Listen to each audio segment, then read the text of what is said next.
Vamos ahora, hermanos, a ponernos de pies. Y vamos a abrir nuestras Biblias a 1 Timoteo. Y vamos a leer del 12 hasta el 17. Este es el texto de hoy. Y el título de nuestro mensaje hoy es Un testimonio de un verdadero ministro. Recuerdo la semana pasada hablamos de lo que es un falso maestro, un falso ministro de Dios. Y hoy vamos a ver lo que es un verdadero ministro. Amén.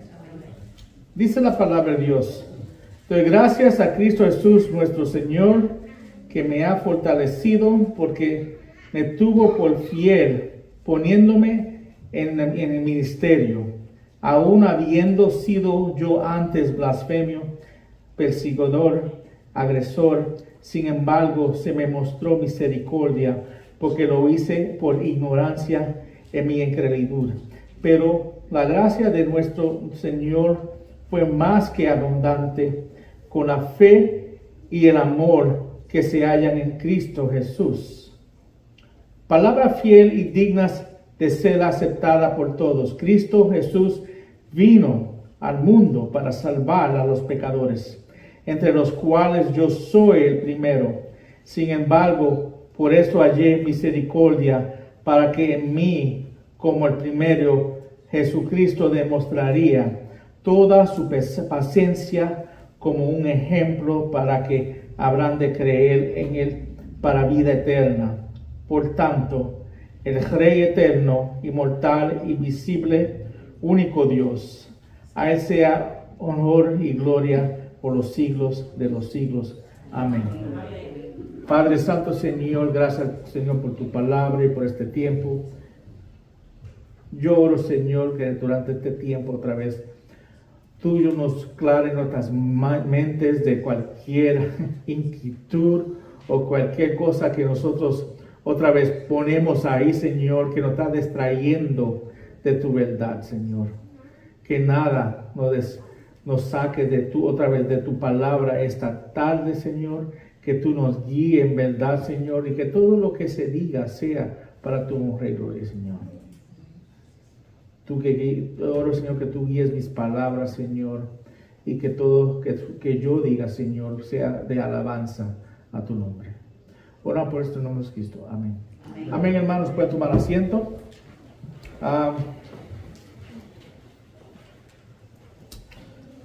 Como digo ahorita, el texto de hoy lo titulé El testimonio de un verdadero ministro. Vivimos hoy, hermanos, en tiempos peligrosos. Tú abres la noticia, tú pones la noticia y tú puedes ver la violencia y las personas, otra vez, todo el mundo peleando por lo que ellos creen que es verdad y lo que ellos desean y lo que debemos de hacer por ellos.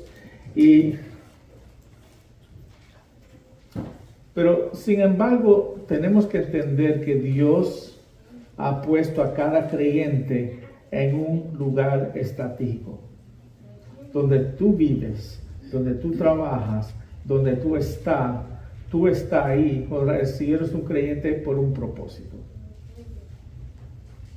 El ministerio de cada uno de nosotros es donde estamos. ¿Por qué Dios me tiene aquí? Yo cuando voy a trabajo en cada lugar nuevo, yo me pregunto: Dios, ¿qué es tu voluntad por mí aquí? Y otra vez, y es mi oración, y espero que Dios otra vez abra esas puertas y me dé la oportunidad de poder predicar su glorioso evangelio, proclamar su evangelio. Estoy llamado a hacer eso. Amén. Y esa es la solución de Dios para el caos que se está produciendo en este mundo. Y también el caos que se está produciendo por muchos de los falsos maestros hoy en día. Y hemos hablado de ellos la semana pasada, ¿no? Pero la voluntad de Dios es levantar verdaderos creyentes que sean fieles al evangelio. en lugar de responder a personas que tienen influencias, otra vez, hay muchas gentes que son bien influentes en cómo hablan y saben cómo influenciar a otros. Pero es diferente poder influir a otra persona y realmente que esa persona cambie y crezca en el Señor. Tú puedes otra vez ser una persona bien elocuente como hablas, en tus palabras, y las personas se sienten bien. Pero es otra cosa tu hablar. Porque Pablo, dicen que Pablo parece que no era un orador como los griegos, que eran bien elocuentes, pero él hablaba la verdad. Y el que habla la verdad no solamente hace uno sentirse bien, se hace sentir y se hace sentir en paz con Dios. Es diferente si cuando uno que está llamado a hablar la palabra de Dios, lo que va a haber es cambio de vida radical, así para el Señor, así a la palabra. Y es diferente a personas que están siguiendo a una persona y haciendo lo que uno le dice que haga. Es totalmente diferente. Uno puede cambiar el exterior, pero el trabajo del ministro es cambiar la persona de adentro para afuera, hermanos. Y esa persona no tiene el poder de hacerlo, solamente Dios tiene el poder de hacerlo. Por eso, otra vez, es importante entender el llamado de Dios. Alan Burke comentó una vez: lo único necesario para el triunfo del mal es que los hombres buenos no hagan nada. Si tú quieres que triunfe lo malo en este mundo, quédate aquí sentado, hermanos, que va a lograr lo que ustedes están logrando. Porque los cristianos estamos llamados a hacer ¿qué? Compartir el Evangelio. Compartir el Evangelio.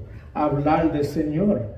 Estamos callados, vemos personas en necesidad y otra vez, y vemos todo el conflicto y nosotros nos quedamos calladitos y nunca decimos nada. Estamos llamados otra vez a predicar el Evangelio valientemente. Eso lo hablamos la semana pasada. Nosotros estamos llamados también a defender la verdad. Tenemos que también tener la habilidad de hablar estas verdades de la palabra de Dios a cualquiera que veamos. Tengo la responsabilidad de crecer en mi relación con Dios, crecer en mi conocimiento de la palabra para poder ser usado para Dios, para poder comunicar esta verdad a todo que escuche. Amén. Y esto aquí nos da un contraste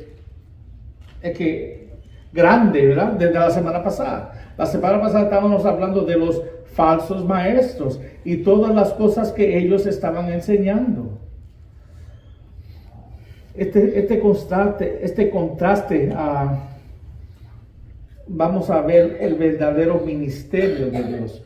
Vimos la semana pasada el falso ministerio de los hombres, de los falsos maestros, pero vamos a ver el verdadero ministerio de Dios. Estos versículos también cubren el testimonio de Pablo, quien fue el verdadero ministro. Vamos a ver a través de la vida de Pablo lo que es un verdadero ministro de Dios. Aquí vemos un mini testimonio de la conversión y del llamado de Pablo. Y después veremos en el final cómo él alaba a Dios a través de lo que es su memoria de lo que Dios hizo en su vida. Y eso es algo que también nosotros debemos imitar. Amén. Este mensaje otra vez está hablando a los verdaderos ministros, pero también está hablando a todo creyente, pues también aplica a cada uno de nosotros. Amén. Vamos a ver, tengo 3 puntos en estos textos, y el primero es que Cristo Jesús escogió a Pablo para servir.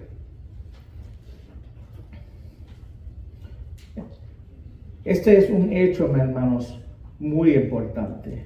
Pablo dice que él se hizo ministro pero no se hizo ministro escogido por otros. Nadie lo eligió a él para ser ministro. Él un día se levantó y pensó, ¿será bueno si yo otra vez hiciera ministro de la palabra de Dios? El que conoce la historia de Pablo, él estaba persiguiendo a los cristianos. Él estaba votando otra vez hasta ponerlo a muerte. Si cuando vemos la historia de Esteban, en el capítulo 7 de Hechos, él votó otra vez para la muerte de Esteban. Solo estaba persiguiendo para encarcelarlos otra vez y se tenía que matarlos. Ese era Pablo. Ese es el hombre que escribió más o menos 13 de los libros que tenemos en el Nuevo Testamento. Pero Dios escogió a Pablo para ministrar. Dios pensó que él iba a ser un buen ministro para él. Cristo lo había escogido y lo puso a él como ministro de su palabra. Y quiero que ustedes vean 4 puntos de este hecho en cuando Pablo fue escogido para el Señor. Primeramente vemos en el punto A, Cristo Jesús capacitó a Pablo. Mira lo que dice el versículo 12. Doy gracias al Señor Cristo, o Cristo Jesús, nuestro Señor, que me ha fortalecido. La palabra, hermanos, fortalecido, significa capacitar o dar poder. El poder de ministrar de Pablo vino ¿de quién? De Cristo. Cristo le dio la fuerza para ministrar. La fuerza y el poder de Pablo para ministrar no venía de un poder dentro de sí mismo. Él no puede clamar nada si no es Cristo. Cristo mismo puso a Pablo en el ministerio y por tanto Cristo mismo lo fortaleció y le dio el poder a Pablo para el ministerio. Y así lo hace Dios hoy en día con cada pastor que Él escoge. Él lo fortalece para poder hacer el trabajo del ministerio. Si una persona va a ministrar a la gente, debe de ser fortalecido por Cristo, porque solo Cristo puede penetrar los corazones y las mentes de las personas que están perdidas.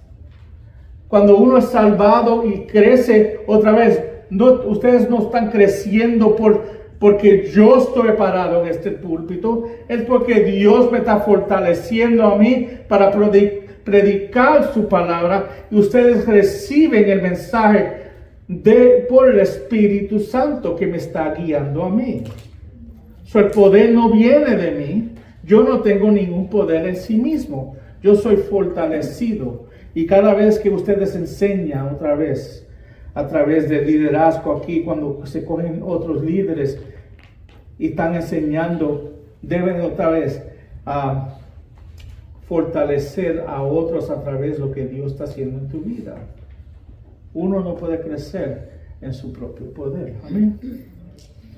Efesios 3:7 dice, es de este evangelio que fui hecho, hablando de Pablo, de que fui hecho ministro, conforme al don de la gracia de Dios que se me ha concedido según la eficacia de su poder, no de mi poder. Hoy vemos muchos hombres, hermanos, cogiendo posiciones y predicando un evangelio que ellos no son fortalecidos para predicar. Y por eso vemos tanto pecado hoy en día en las iglesias, tantas herejías, tantas falsas enseñanzas en las iglesias. Porque la verdad, otra vez, porque solo la persona que está fortalecido por Dios va a predicar la verdad de Dios. Amén. Segundo punto. Cristo Jesús lo tuvo por digno de confianza. Mira cómo dice la segunda parte del B. Dice, porque me tuvo por fiel. Gloria a Dios, ¿no?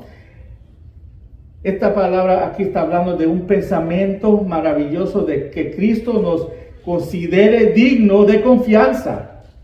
Él escogió a Pablo otra vez y pensaba que era digno de confianza. El Pablo que yo le dije de todas las maravillas que él hizo contra la palabra de Dios, él lo consideró fiel a él. ¿Estaba determinado en lo que Pablo hizo y cómo él caminó? No. Dios no me escogió a mí por quien yo soy. Él me escogió a mí porque Él me conoce a mí. Y Él conoce mi camino. Y Él conoce cómo va caminando y terminar mi camino. Él me escogió a mí para salvación. Y Él me escogió a mí para servirlo. Y Él sabe que yo soy fiel porque Él fue que me dio la fortaleza de este misterio y la habilidad de hacer lo que estoy haciendo. Voy a terminar fiel. Voy a terminar otra vez de una manera que le traiga la gloria a Él. No importa lo que esté pasando en mi vida personal. Es un pensamiento maravilloso que Cristo nos considere de confianza. Él confía que seremos fieles y hasta el análisis final que seremos fieles a Él.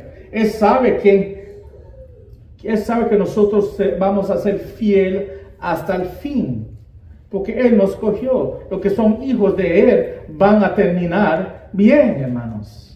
Van a decir la palabra, van a perseverar en Él. Y Él sabe lo que va a pasar. Él nos escogió. No por lo que éramos, por lo que Él quiere que nosotros seamos en Él. Él nos da el poder. Y esta es la razón, es una de las razones porque Él nos elige y nos pone en el ministerio. No importa dónde no importa los valles de la vida que tengamos o donde estemos. Tú puedes estar en un lugar y decir, oh, yo no sé si fue que Dios me cogió, mira dónde está mi vida. No. Él sabe que esos valles en tu vida van a correr y Él va a usar esos valles para que te levante y siga sirviéndolo a Él fielmente. Porque los hijos de Él serán fieles a Él hasta el final. Amén. Cristo sabe que el creyente que verdaderamente ministra para Cristo se levantará y comenzará a servir con ese fervor que una vez tenía. No importa dónde tú estés ahora, hermanos. Él te levantará si tú eres un verdadero hijo de Dios. Esa es la razón por la que Cristo llamó al creyente, hermanos. Porque en el análisis final, cada creyente va a ser fiel, va a perseverar, va a terminar bien en el Señor. Mira lo que dice 1 Corintios 4:2. 1 Corintios 4:2 dice, un segundo.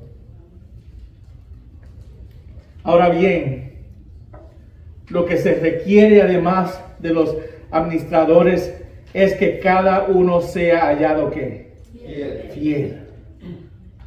Estamos llamados a ser fiel y lo haremos en el nombre del Señor y el poder del Señor. Amén. C. Cristo Jesús perdonó sus pecados terribles. 1 Timoteo 1:13 sigue diciendo el texto de hoy. Aún habiendo sido yo antes, hablando de su vida antes de conocer al Señor, blasfemio, perseguidor y agresor, sin embargo, se me mostró misericordia porque lo hice por ignorancia en mi incredulidad, hermanos. Pablo menciona 3 terribles pecados, otra vez, que él era culpable y que Dios lo sacó de eso. Él estaba buscando a Dios cuando Dios lo encontró a él. No, él estaba persiguiendo creyentes. Dios los cogió a él. Y él cuando era un blasfemio, dice aquí. ¿Qué es un blasfemio? Algo que habla, insulta. Uno que está maldiciendo a creyentes y maldiciendo a Jesucristo. Perseguidor.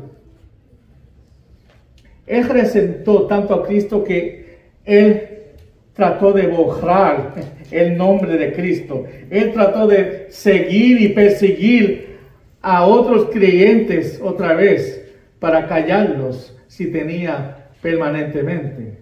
Recuerdo otra vez cuando él estaba parado sobre las ropas de Esteban y él otra vez dio su voto, queriendo decir que él probablemente era parte del Sanhedrin, uno de los 70 líderes de Israel. Y él dio su voto para su muerte. Eso también tenía sangre en sus manos. Y Dios todavía lo escogió.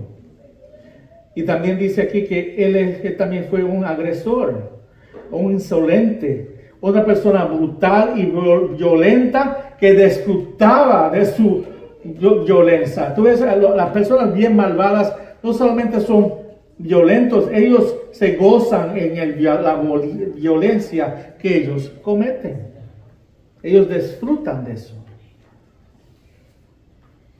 Maquías 7:18 dice que Dios hay como tú, que perdona la iniquidad y pasa por alto la rebeldía del remanente de tu heredad. No persistirá en su ira para siempre, porque se complace en la misericordia.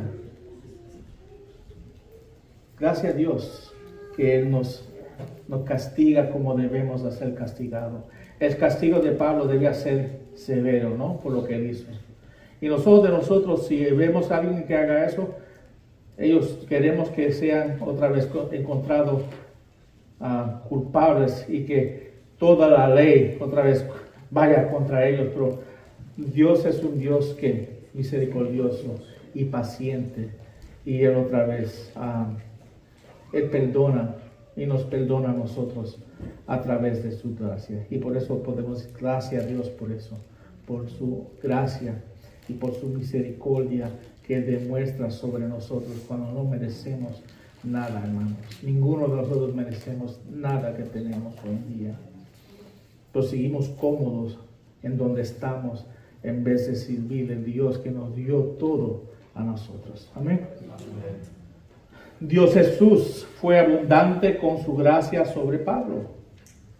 El versículo 4 dice, pero la gracia de nuestro Señor fue más que abundante, con la fe y el amor que se hallan en Cristo Jesús. Recuerden que la palabra gracia significa, estamos hablando el miércoles, la palabra gracia significa el favor inmerecido, incluyendo las bendiciones de Dios. Cristo escogió a Pablo aun cuando no lo merecía. Cuando bendijo a Pablo incluso cuando él no otra vez merecía la bendición de Dios. Y nótese que Cristo lo escogió y lo bendijo abundantemente sin medida. No solamente lo salvó, él lo bendició abundantemente, hermanos. Ese es nuestro Dios, hermanos. Él nos da lo que no merecimos. Cristo hizo dos cosas por Pablo aquí. Cristo agitó la fe de Pablo, la fe para creer, la fe para confiar en Él, para servirlo a Él, para seguirlo a Él y para servirlo a Él, sin importar la prueba o la fatiga que tenga Pablo. Pablo vivió su vida enteramente para Cristo. ¿Quién le dio eso a él? Fue el Señor. El Señor lo escogió. El Señor le dio la fe. El Señor le dio la creencia, la confianza. Le dijo cómo lo iba a servir. Iba a servir hasta la muerte. Cristo también despertó el amor en Pablo. El amor para seguirlo a Él. Y también el amor para sus hermanos. Las mismas personas que Él odiaba y perseguía, ahora Él los amaba y los protegía, hermanos. ¿Qué cambio vio en Pablo? ¿No? ¿Qué cambio? Y es el mismo cambio que nosotros tenemos en nosotros. El mismo poder que tenemos en nosotros. Tenemos ese mismo poder, hermanos.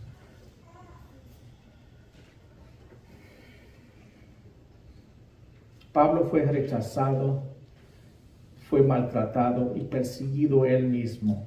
Lo mismo que él hacía a otros, se lo hicieron a él. Y él nunca rechazó al Señor. Nunca lo rechazó. Amén.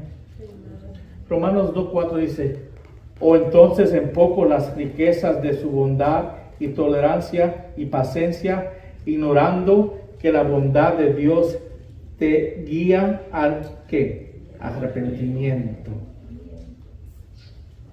Toda la paciencia de Dios que Él tiene en nosotros, en nuestros familiares, para los que estamos orando, toda esa paciencia es para que ellos vengan a ¿qué? Arrepentirse y que ellos vengan a conocerlo a Él. Esa es la voluntad de Dios. Amén. Que eso nos lleva al segundo punto. Cristo salvó a Pablo.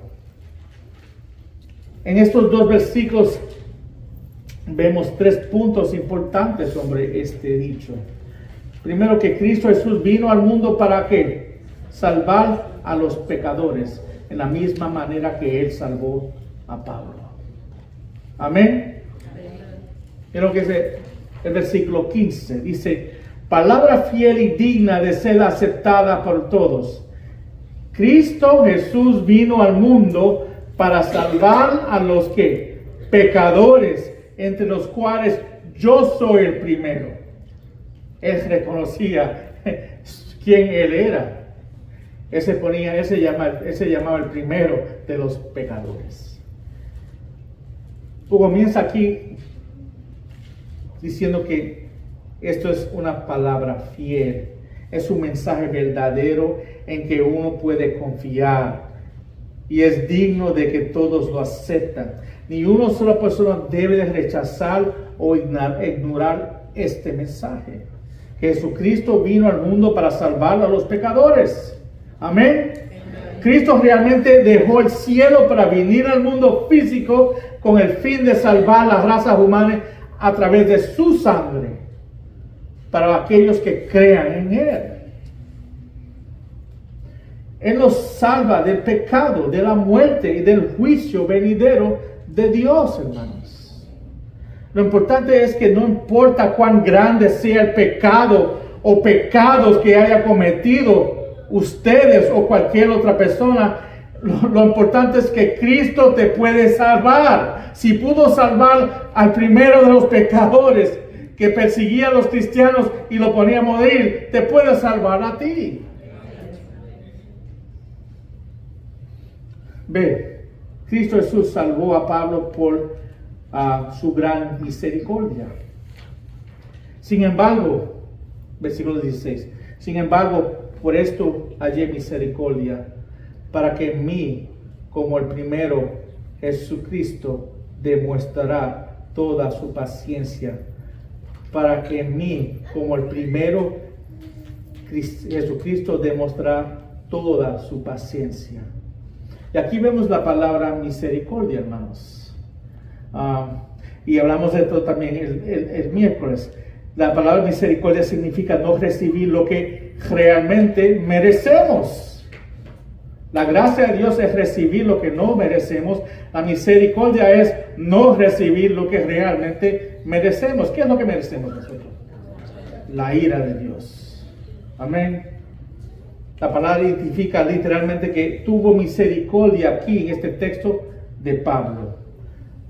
Dice, para que en mí, como el primero, Jesucristo demuestra toda su paciencia. Y quiero leer algo que dijo John MacArthur sobre este texto a ustedes hoy. Él dice, Pablo halló misericordia. Dios no lo salvó simplemente para librarlo del infierno o llevarlo al cielo, ni lo salvó para predicar el evangelio y escribir las epístolas. Dios pudiera haber usado a otros para hacerlo. El propósito de la salvación, ya sea con Pablo o con nosotros, es mostrar la gracia y el poder y la paciencia de Dios y producir verdadera verdaderos adoradores de Dios. Amén, amén. Que esto es verdad. Y también termina con estas palabras. Es para su gloria en primer lugar. Nuestro beneficio es secundario. Amén. Quiero añadir esto con un texto que me vino a mente. Se encuentra en Juan 4, 23 y 24.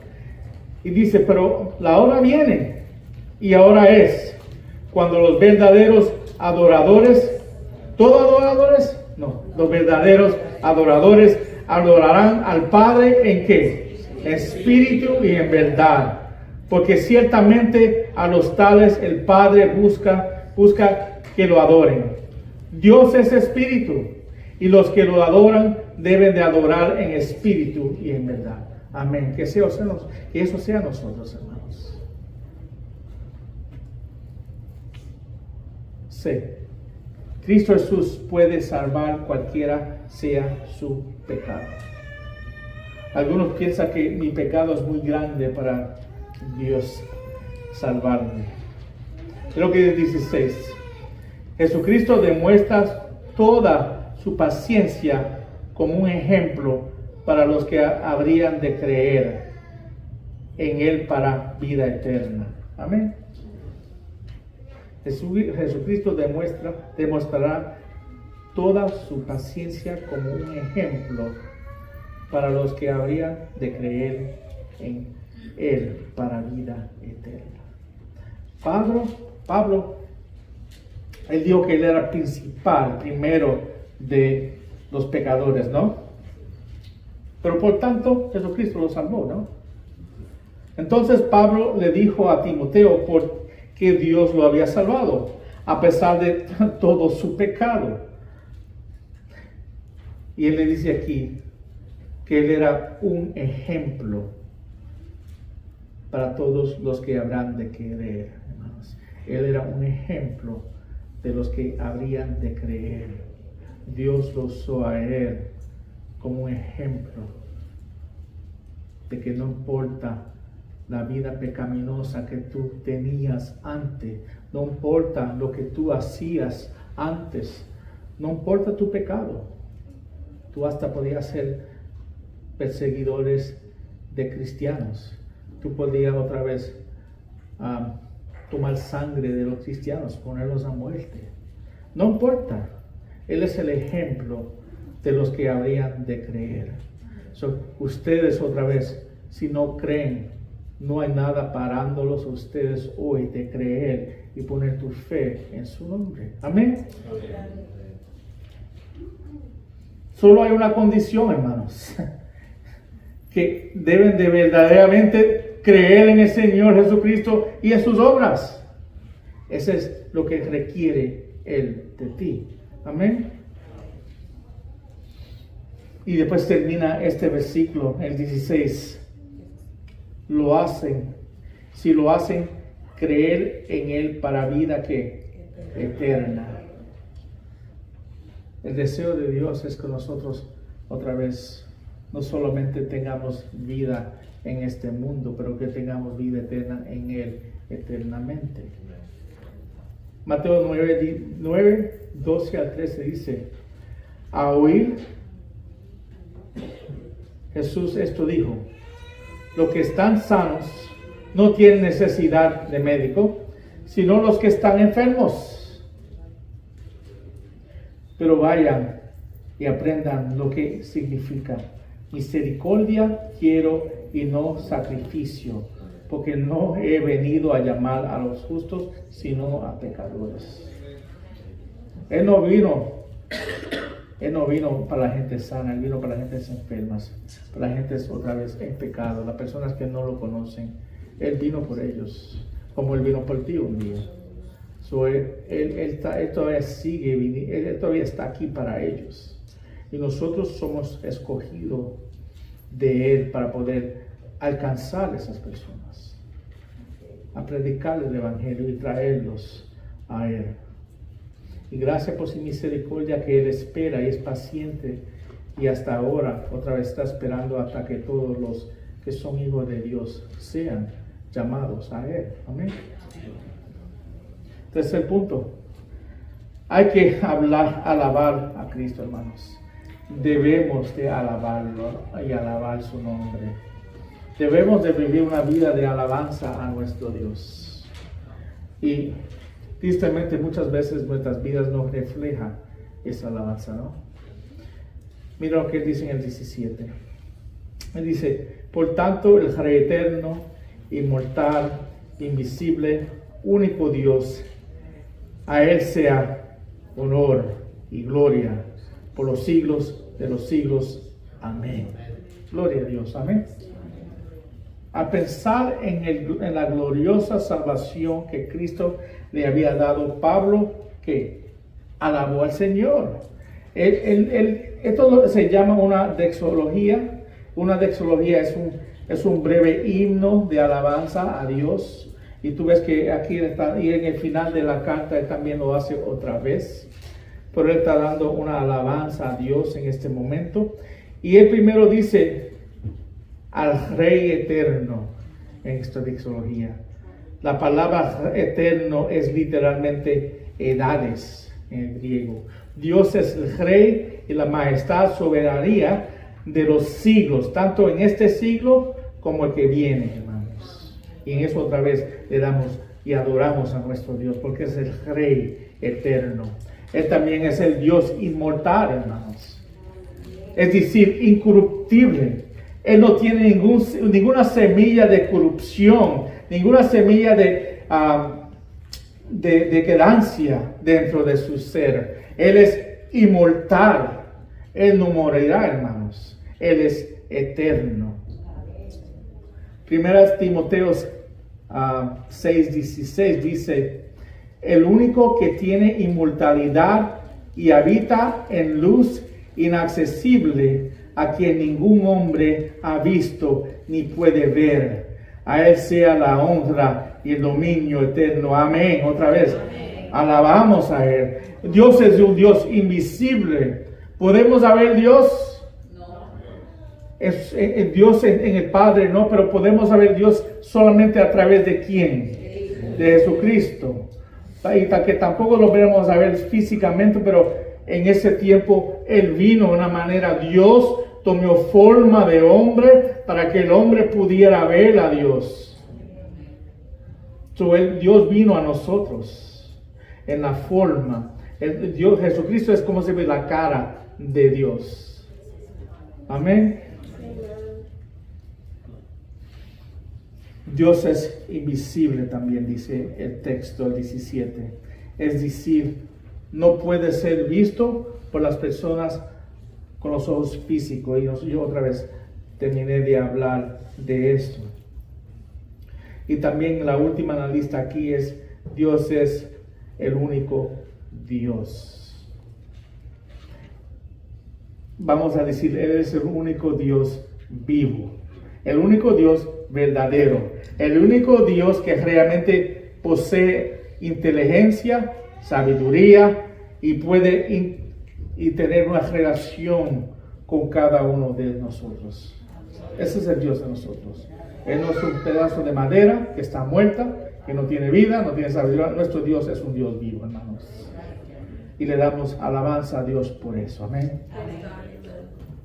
Primera de Pedro 2:9 dice, pero ustedes son linaje escogido, real sacerdocio, nación santa, pueblo adquirido para posesión de Dios, a fin de que anuncien las virtudes de aquel que los llamó de las tinieblas a su luz admirable. Gloria a Dios. La única respuesta legítima de un pecador es gracia a Dios, gloria a Dios, alabanza a Dios, sin reservas, hermanos, por todo lo que ha hecho por nosotros. Ustedes están alabando a Dios. Ustedes alaban a Dios con sus vidas, en la manera que hablan, en la manera que caminan, en la manera otra vez que leen las escrituras, en la manera que oran al Señor. En todo lo que hagamos debemos estar alabando al Señor. El culto de hoy es un culto de alabanza, hermanos. Venimos aquí para alabar al Señor desde el principio hasta el final. Todo el mensaje del clímax, pero Todo lo que se hace aquí es para alabanza de nuestro Dios, hermanos. Y si no venimos por esa razón, hermanos, estamos viniendo con razones equivocadas.